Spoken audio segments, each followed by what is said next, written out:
Hora de conversar com o Rodrigo Orengo. A gente já tangenciou o assunto aqui no início do jornal. O debate sobre a anistia aos condenados pelo 8 de janeiro vai ficar só para depois da eleição, enquanto a Câmara começa a se debruçar, né, sobre a votação para a presidência da própria casa, né, Orengo? Bom dia para você. Muito bom dia, Megali, Carla, bom dia a todos. Só para depois da eleição, viu, Megali? Tema espinhoso, obviamente, nesse momento, avaliado pelos parlamentares como completamente inoportuno, aí, não tinha momento pior que discutir esse assunto, porque a gente está no meio de um processo eleitoral, e é um tema que não estava na pauta, não estava na agenda aqui. Tem tantas outras matérias que são prioritárias, econômicas, né, como reforma tributária. Ontem a gente viu a conclusão lá da votação da desoneração, da compensação da desoneração da folha de pagamento.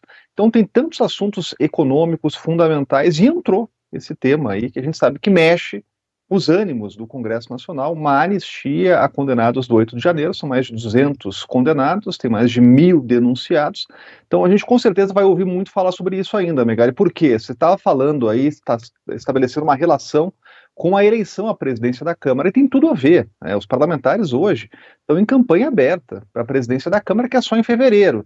Por que isso é importante agora? Porque são as alianças sendo fechadas, né? Então, ontem tivemos movimentos importantíssimos aqui, com o presidente da Câmara, Arthur Lira, anunciando aos líderes o candidato dele, que é Hugo Mota, do Republicanos.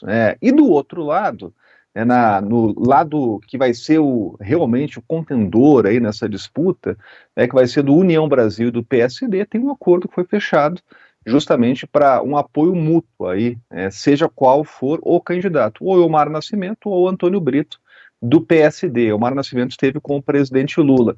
E é até interessante a gente falar disso, Megali, porque assim tem tanto tempo ainda para essa eleição, mas essa é aquela divisão de forças dentro do Congresso Nacional, dentro da Câmara dos Deputados, por um cargo que ganhou uma relevância enorme nos últimos anos e nos últimos governos. Hoje o presidente da Câmara, ele pode muito, vamos citar três aqui só, o próprio Arthur Lira, que conseguiu alcançar aí um poder enorme, principalmente no antigo governo, quando tivemos lá, praticamente a articulação política sendo transferida ao Congresso Nacional, quando chegaram as chamadas emendas de comissão, o orçamento secreto, o poder ganhou, o presidente da Câmara ganhou muito poder, está na associação à presidência da República, tem lá a autonomia de liberar ou não processos de impeachment, se a gente citar aí depois, antes de Arthur Lira, Rodrigo Maia, Eduardo Cunha, então sempre o presidente da Câmara tem muito poder, por isso que isso mexe com os ânimos aqui do Congresso Nacional e a campanha já está aberta. Num momento como esse, não tinha como avançar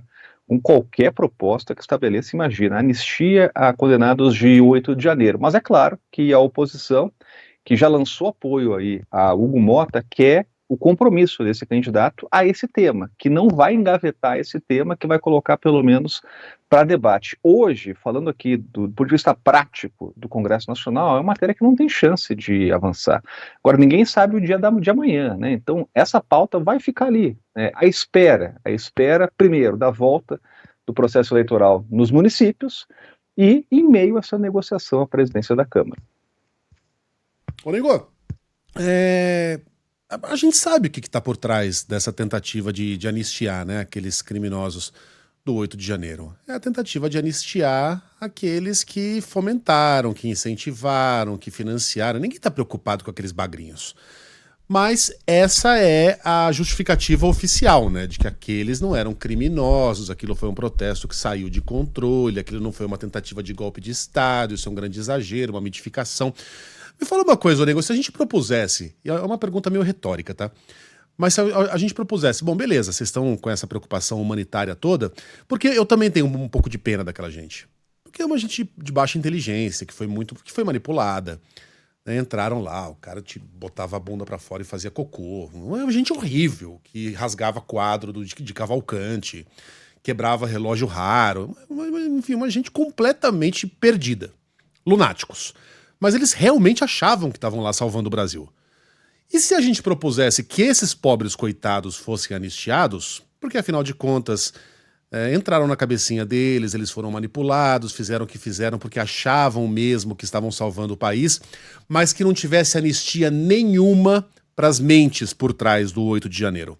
Para aqueles que financiaram, para aqueles que conspiraram, para aqueles que planejaram o que aconteceu. Você acha que um projeto de lei como esse teria futuro em Brasília?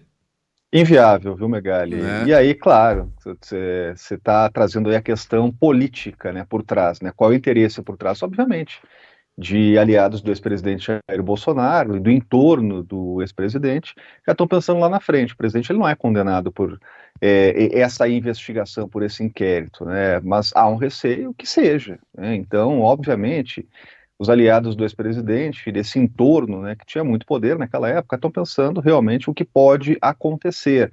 Agora, Megali, tem uma questão que é jurídica aí também, né? É muito difícil você fazer um recorte, não.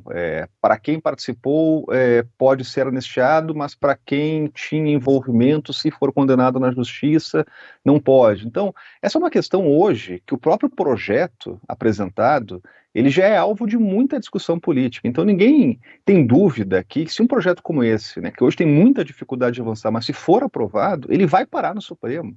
Vai virar outra questão e outro debate constitucional, né? Então esse é um tema que ele vai se arrastar aqui no Congresso Nacional, enquanto a gente tem outros diversos assuntos aí que deveriam ser prioridades, mas a gente vai ouvir muito falar ainda de anistia, porque a proposta vai ficar aguardando deliberação aqui no Congresso. Muito bem. Rodrigo Orengo volta amanhã com outros assuntos de Brasília. Bom trabalho para você, Orengo. Bom trabalho, até mais. 8h30.